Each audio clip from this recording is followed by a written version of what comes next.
Hi everyone, welcome along. I've been asked about different types of heating systems. Seems some of you are not too sure what you've actually got. So what I'm going to do today is just take you through just 4 or 5 of the most popular ones that you should find in most English houses these days. So to that end, I'm just going to turn the old camera around to the computer screen and we'll go through them.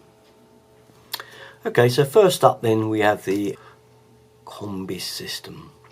Okay, a lot of houses have got these, and this is conventional Combi. It's just a normal routine of mains into the Combi, and the pressure vessels is actually inside the Combi. And it's quite a simple system, and the only main things you need to do is keep it clean with an inhibitor and keep it topped up via a filling loop, which is usually across the mains here and the return pipe.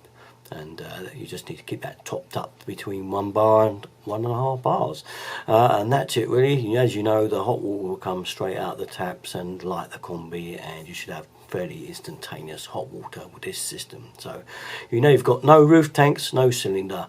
It's quite a fairly basic type of system using our Combi.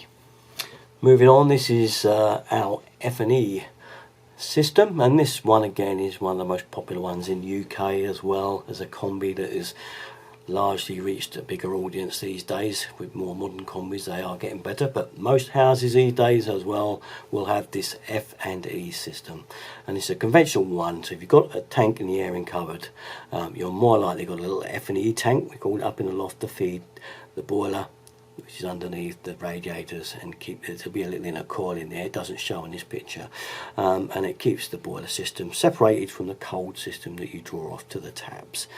And that is a very bog standard system for the UK. As you can see on there, they've drawn a little pump in and a couple of motorised valves. They will also probably be in your airing cupboard, so pretty much that's what a lot of you have got out there if you have a hot water cylinder.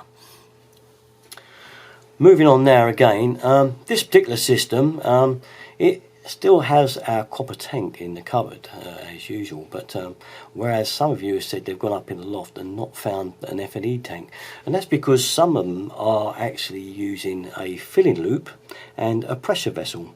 This pressure vessel can be anywhere. It can be anywhere on the system. I mean, it may be on this particular drawing, it's down here, but quite often a lot of times they're in the airing cupboard on the return there, or the flow there.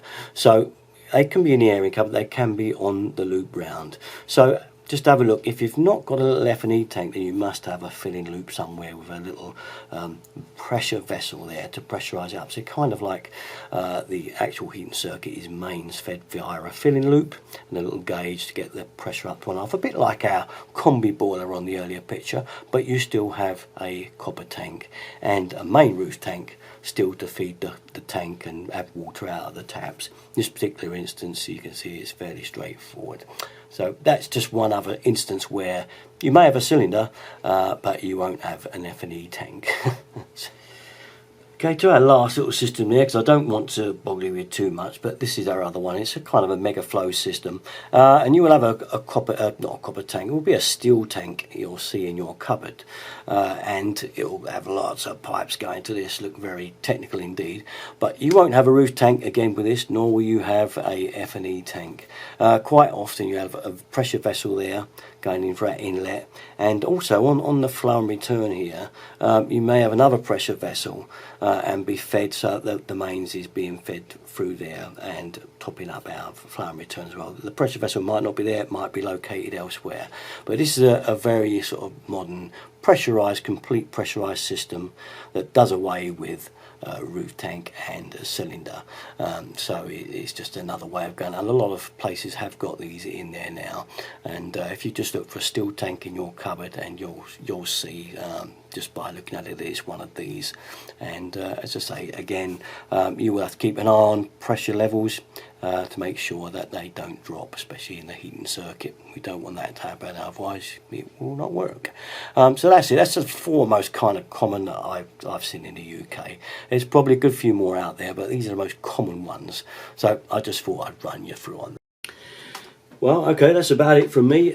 Usual place, all my videos, all the gear I've got, everything on plumbing and heating you can muster. Derek and 33. Thanks for watching. Bye bye.